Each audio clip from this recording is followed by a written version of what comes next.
Colossenses capítulo 3, versículo 18. Esposas, que cada uma de vocês se sujeite ao seu próprio marido, como convém no Senhor. Marido, que cada um de vocês ame a sua esposa e não a trate com amargura. Filhos, em tudo obedeçam aos seus pais, pois fazer isso é agradável diante do Senhor. Pais, não irritem os seus filhos para que eles não fiquem desanimados. Servos, obedeçam em tudo aos seus senhores aqui na terra, não servindo apenas quando estão sendo vigiados, visando somente agradar pessoas, mas com sinceridade de coração, temendo o Senhor. Tudo o que fizerem, façam de todo o coração, como para o Senhor e não para pessoas, sabendo que receberão do Senhor a recompensa da herança. É a Cristo, o Senhor, que vocês estão servindo. A quem fizer injustiça, receberá em troca a injustiça feita, e nisto ninguém será tratado com parcialidade. Então, para a gente fechar aqui o ciclo de Colossenses 3, né, a gente vem de muitas orientações de Paulo a respeito da velha natureza, da forma do comportamento que ele está lidando aqui em cima sobre a velha natureza e a nova natureza, que nós não devemos mais nos comportar como a natureza antiga, que era própria nossa antes de conhecer a Cristo, antes do novo nascimento. Dado essa base, dada essa ideia do novo nascimento, dado esse lavar regenerador de Cristo para a salvação, agora nós temos, né, o foco de Paulo, né, além do foco, vamos dizer assim, de modo geral, porque quando a gente fala de nova natureza, quando a gente fala ele está falando a respeito de a gente não ser idólatra, não ser ganancioso, a maldade, blasfêmia, linguagem obscena, né? Ele estava falando todos esses aspectos de pecado. Ele está falando de uma maneira geral, né? De uma maneira mais ampla, né? Vamos dizer assim, do convívio social. E da igreja, né? Também, principalmente. Então, quando a gente olha agora para esses últimos versículos, né?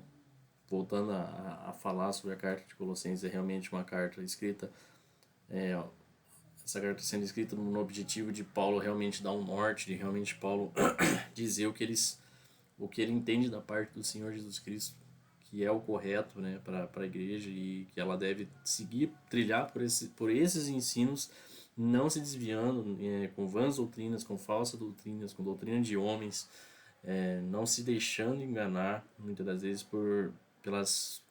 pelos ventos, tudo aquilo que sopra durante o decorrer da...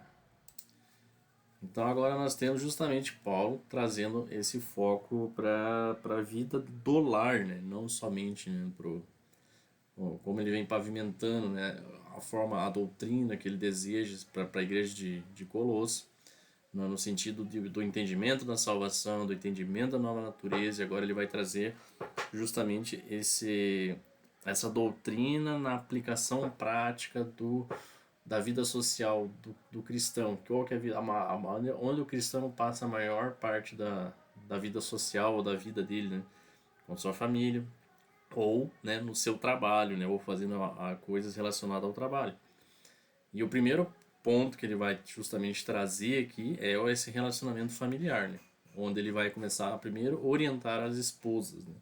Então, qual que é a ideia aqui? A orientação de Paulo II, que o Senhor instruiu ele. Aquilo que o Senhor revelou a Paulo, ele vem não somente na carta de Colossenses, mas também nas outras cartas, também trazendo essa orientação de como ele entende que é o correto, que é o padrão de Cristo, né, para a família. Então ele vai dizer que as esposas, e cada uma de vocês se sujeite ao seu próprio marido, como convém no Senhor. Então ele atribui essa ideia de sujeição da esposa ao marido, como convém no Senhor.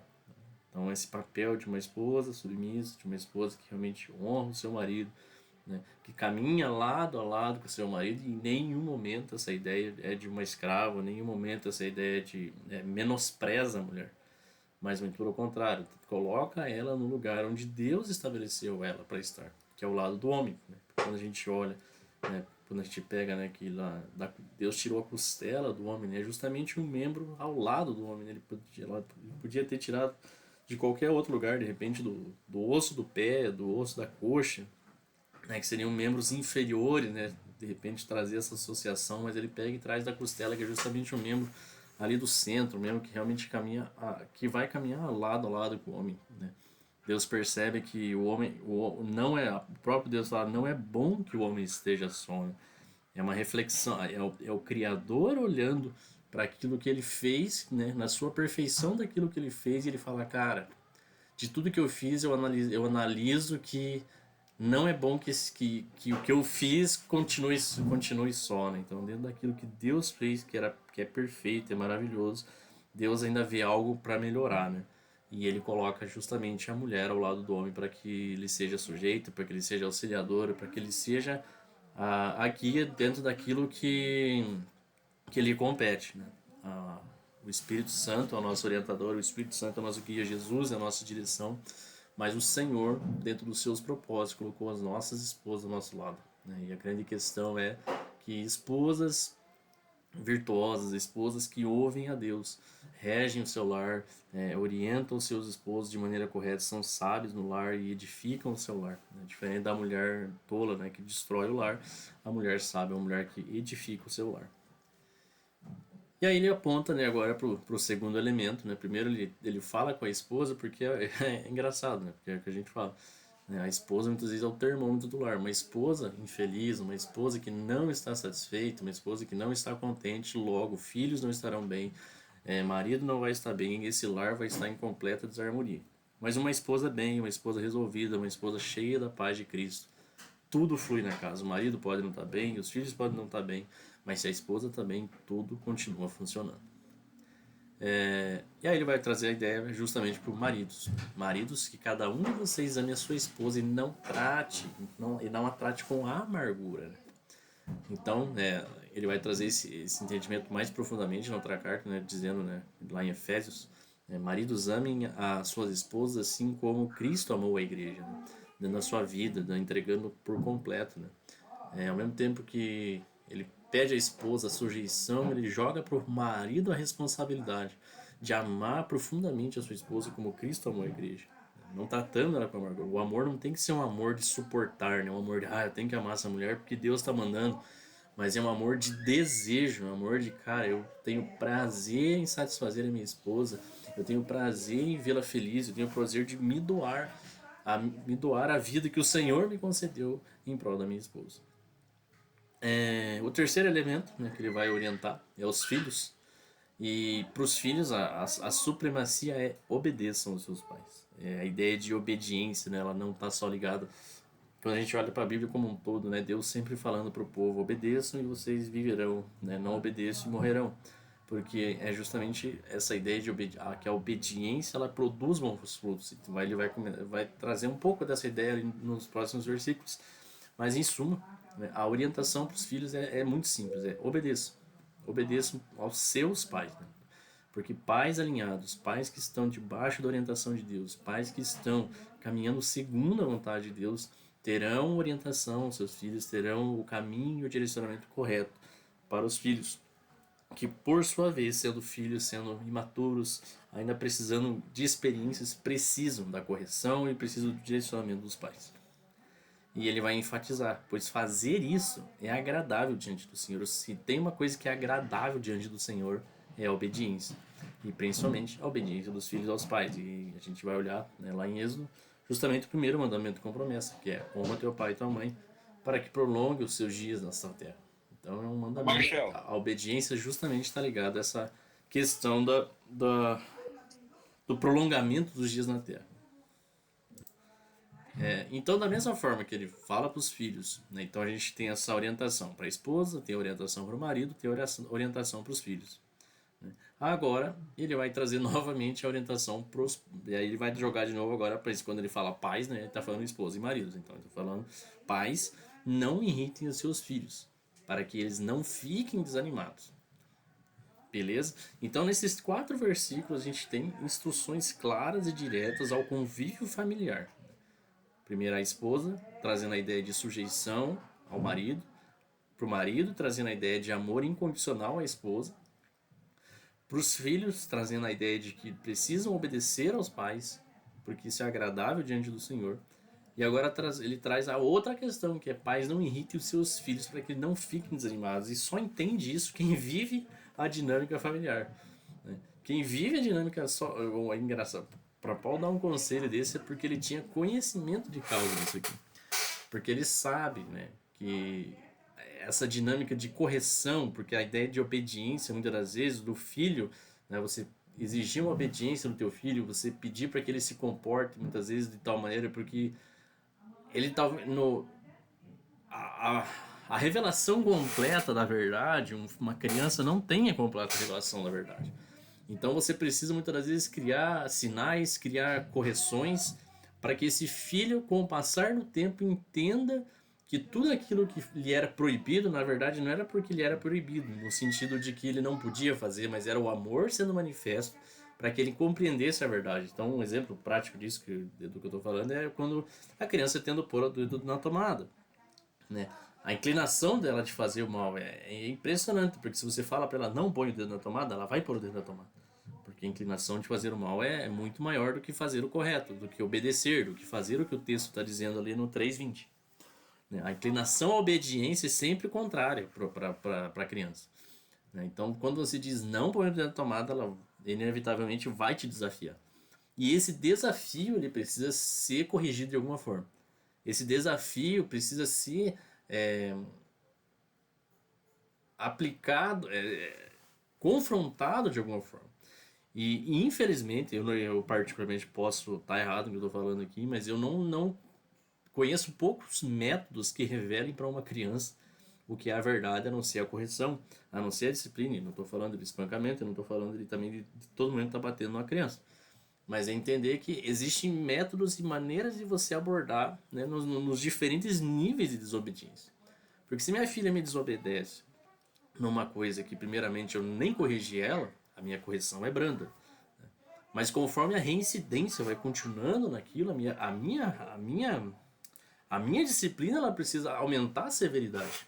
Porque se eu não aumento a severidade da disciplina, a mensagem que eu passo para ela é que meu pai ele é conivente com o que eu faço. Ele é imparcial, ele é até mesmo passivo mediante ao que eu estou fazendo.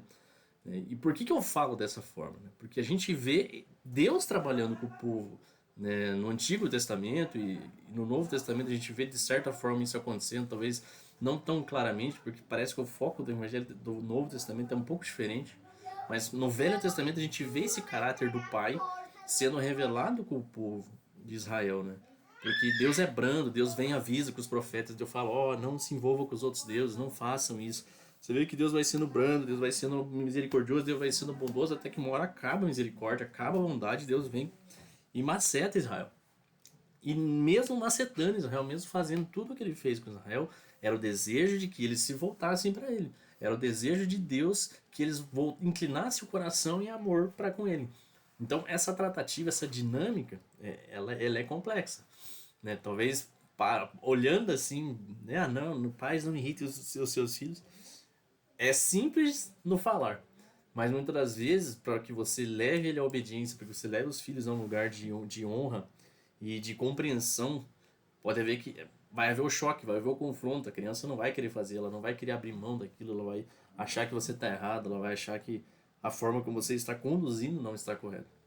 Então, esse fluxo é no aspecto de que naquilo que você puder ser sábio, em não irritar o seu filho, naquilo que você puder realmente ouvir a voz de Deus e pedir o direcionamento de Deus para orientar o seu filho com relação à obediência, você precisa recorrer a isso da melhor forma possível. Porque a irritação do filho é como você dizer não para uma criança que quer doce. Né? Você disse que não vai dar o brinquedo para ele, você disse que não vai dar o que ele quer, não vai fazer o que ele... A irritação é inevitável. Mas a forma, a abordagem como nós fazemos, é isso que faz a diferença. E essa é a linha de orientação que eu entendo a respeito de não irrite os seus filhos é justamente nisso. Dizer que seus filhos não vão ficar irritados porque você disse não para uma coisa é um pouco complicado. Eles vão ficar irritados. Mas a diferença é a abordagem do depois. Como você consola, como você explica, como você testemunha, né, que realmente a tua vida tem autoridade sobre ele. Eu acho que esse ponto é crucial também. Pais e mães que têm autoridade sobre os seus filhos, né? Do tipo, cara, meu pai me disse não, eu tô bravo com ele, mas eu sei que meu pai ele é um homem de Deus, eu sei que meu pai é alguém que honra e teme a Deus e com certeza ele deve estar fazendo isso porque ele sabe de algo que eu não sei, né? Por mais que o filho naquele primeiro momento não compreenda isso, por mais que o filho naquele primeiro momento não aceite, né? Mas dentro do seu íntimo aquilo reflete, aquilo muda porque existe uma autoridade, existe um testemunho, existe uma representação do pai para com o filho. E isso se perdeu muito de uns tempos para cá. Porque a gente encontra o quê? Lares estruturados, lares onde o pai e o filho não tem o respeito do pai nem da mãe. Eles simplesmente mandam no pai e na mãe, ou simplesmente uma cultura de que o pai e a mãe sempre quer agradar o filho, sempre quer fazer tudo pelo filho. E aí a gente tem os problemas de filhos mimados ou de filhos carentes, né? Com pais ausentes. Certo? Alguma dúvida aqui? Alguém quer perguntar alguma coisa? Alguém tem um ponto difícil diferente sobre isso? Pode falar também, não tem problema. Não, tudo tranquilo. Então, beleza.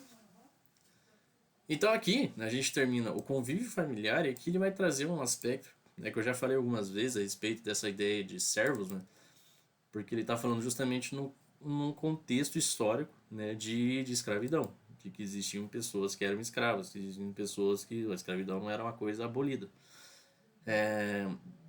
E hoje, vamos dizer assim, a gente podia trocar esses servos por trabalhadores, né, por CLTs ou por PJs, enfim, que continua sendo uma forma de trabalho remunerada, né, com alguns direitos, mas de certa forma às vezes escravista, dependendo da situação.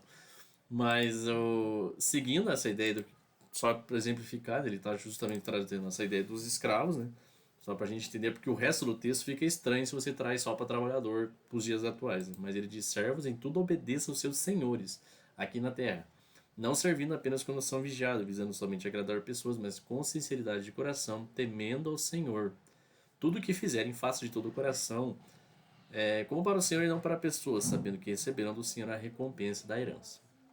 Então ele está justamente trazendo, tirando talvez o aspecto do servo. Porque é engraçado, né? Se você trouxer para um pouco para essa ideia da irritação, um cara numa posição de escravidão geralmente não era um cara muito satisfeito, né? Ele estava ali naquela condição porque ele não tinha muitas vezes escolha, não tinha como recorrer, recursos, a vida lhe proporcionou, talvez vivia daquela forma por N motivos, mas a orientação é justamente nesse sentido, né? Obedeçam, né? Essa ideia de obediência ela é pesada, né? Porque o cara vai olhar, não vai concordar muitas vezes com o que o Senhor está dizendo ali, mas ele está falando, obedeça em tudo aos seus senhores aqui na terra. E aí ele vai ainda endossar ainda mais, né? Não só a obediência, né? Mas ele vai falar justamente, não sendo apenas fingida, porque essa ideia de não servindo apenas quando estão sendo vigiados é justamente essa obediência fingida. Que, na tua frente, sim senhor, mas por trás eu já, não vou fazer, eu vou fazer do meu jeito mesmo. Então é realmente apelando para uma obediência que tá ligado a uma honra, né? Que tá ligado, cara, eu vou fazer mesmo não concordando e visando somente agradar pessoas. Então tem essa ideia de, cara, eu faço só pra, né, pela vaidade, pelo aquele desejo de mostrar algo, né, ali superficial, mas que não é o que está dizendo o seguinte, né, que é a sinceridade de coração.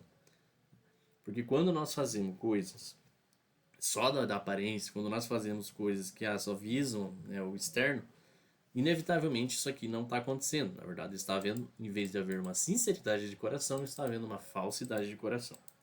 E toda a prática, né? Toda a prática, ela leva a ela traz consigo um padrão. Ela vai trazer consigo uma, como é que é a palavra que eu esqueci? É um hábito, exatamente. Toda a prática leva a um hábito. Né? Então, se você tem práticas de mentira, isso vai se tornar um hábito. Se você tem práticas de falar mal dos outros, isso vai uma hora se tornar um hábito. E você vai estar falando mal dos outros, e você vai estar mentindo, e você nem vai perceber, porque isso está virando um hábito na sua vida. Né? Então, quando a gente fala de sinceridade de coração, toda vez que eu entendo que a palavra está trazendo essa ideia de sinceridade de coração, é um pouco complexo, porque a gente é falho nas nossas intenções, a gente é falho naquilo que a gente, muitas vezes, até nas coisas boas que nós fazemos. Né? No fim das contas, a gente também está querendo visar, muitas vezes, agradar as pessoas, sabe? A gente está querendo, às vezes, agradar o pastor, agradar o líder, agradar alguém que a gente sente honra, né? E o nosso coração, às vezes, é inclinado a fazer essas coisas. Né? E essa ideia de sinceridade de coração é justamente, eu entendo que não é um coração 100% puro, mas é um coração que reconhece, cara, eu preciso cuidar com isso aqui. Eu preciso eu preciso ligar sempre um botão laranja, um alerta laranja, porque meu coração tem inclinações erradas nesse aspecto aqui. E eu preciso cuidar porque isso aqui pode virar um hábito. Eu preciso cuidar porque isso aqui, essa minha falsidade de coração pode virar algo que realmente vai continuar perpetuando sobre mim. Então, eu prefiro ter a sinceridade muitas vezes comigo mesmo de olhar e falar, cara, aqui eu fiz errado, eu preciso mudar meu comportamento. E isso vai. E aí a gente precisa. E aí entra nesse aspecto que eu tô falando. É uma prática que leva a um hábito. Toda vez que eu identifico esse coração errado, toda vez que eu identifico essa minha má intenção, toda vez que eu identifico esse comportamento que não condiz com aquilo que Deus deseja, né? E imediatamente vem um sentimento de arrependimento, vem um sentimento de Deus, eu preciso ser lavado, eu preciso ser transformado, eu preciso ser lapidado nessa minha área, que o Senhor me fortaleça, que o Senhor me faça, né, conforme a sua vontade, não me deixe me enganar, não me deixe me enganar por mim mesmo, porque é justamente isso, a falsidade ela vai levar você a se enganar a si mesmo. Você vai achar que tá bem e no fim das contas tá mal. Tá bem mal, tá bem mal. Então a sinceridade, a pureza, né? Ele vai falar no Sermão do Monte, né? Jesus vai falar bem-aventurados puros, né? Os puros de coração, se eu não me engano é isso. Então, cara, puro de coração, quem é puro de coração, entendeu, cara? Então essas não é paradoxo, que talvez o paradoxo fica ruim, mas é uma das coisas que a palavra menciona a respeito do homem, assim, que você fala, cara, como, né? Mas é entender talvez a dinâmica prática disso, de como funciona. Porque eu posso dizer assim que em Cristo nós somos puros. Claro, nós somos puros, nós somos santos, nós somos. Em Jesus, cara, nós somos tudo. Deus somos filhos, somos nação eleita, enfim. Todos os adjetivos perfeitos em Cristo nós somos. Mas quando a gente olha para a vida prática disso, quando a gente vê o nosso dia a dia, estar em Cristo, né, ele nos leva a alguns questionamentos a respeito do nosso coração. Leva a alguns questionamentos que talvez passando batido a gente não pare, não analise, não revê, não faz aquela autoanálise de cara, para onde, o que está acontecendo com o meu coração, né? O que tá rolando aqui, né, nessa sinceridade, nessa falsidade de coração. Mas enfim, que eu tô me delongando demais nesse versículo aqui, vamos seguir. Falei demais aqui. Vamos lá. É porque o final ele vai justamente enfatizar nisso, tá vendo? E tudo o que fizerem, façam de todo o coração, como para o Senhor e não para pessoas. Então, se o meu coração está inclinado para o mal, se o meu coração ele tem inclinações pecaminosas, né? Como é que eu posso fazer de todo o coração e principalmente como para o Senhor e não para pessoas, entende? Então é essa autoanálise, né, cara? Esse olhar de Cristo para nossas vidas, cara, de realmente o cuidado, né, de fazer conforme o Senhor deseja. Eu acho que é o mesmo cuidado que os levitas tinham de oferecer o sacrifício ao Senhor, né? Deus disse para eles, ó, tem que ser na tigela de prata, tem que ser na tigela no garfo de cristal e tem que ser daquele jeito. E eles durante muito tempo seguiam isso, né? Eles faziam da forma como o Senhor tinha pedido. É esse zelo com a palavra do Senhor, é esse zelo com aquilo que o Senhor tinha pedido para eles, né? E eu entendo que esse fazer de todo o coração justamente é de, cara, eu quero fazer isso conforme Jesus faria, conforme eu fizesse, que eu gostaria que fizesse para mim, né?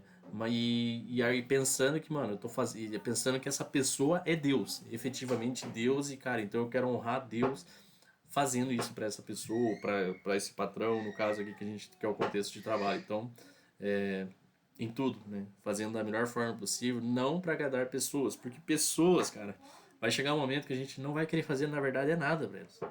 Vai chegar um momento que a gente vai ficar frustrado, vai chegar um momento que a gente vai ser ofendido por elas, e isso faz parte do processo, isso faz parte da pedagogia e do ensino de Deus para nossas vidas.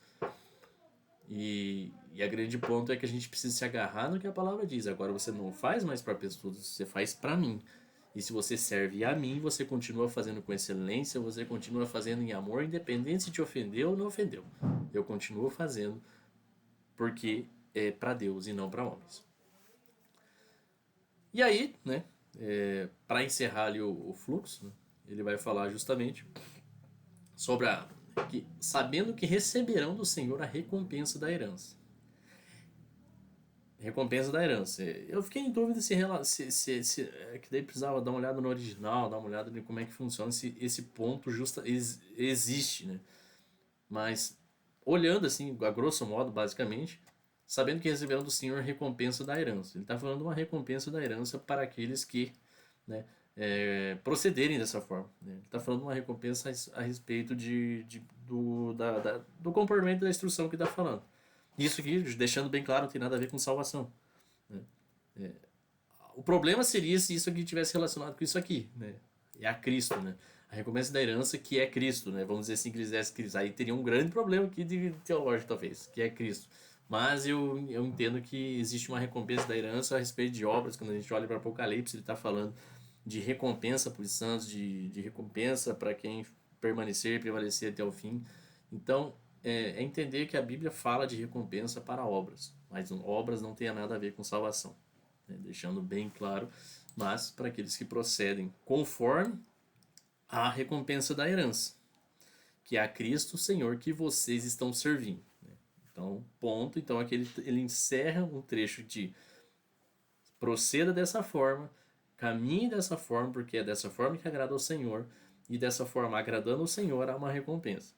Devemos fazer para receber recompensa? Não, nós fazemos porque o Senhor já nos recompensou, que é e a nossa recompensa verdadeira, vamos dizer assim, a nossa melhor recompensa é Cristo.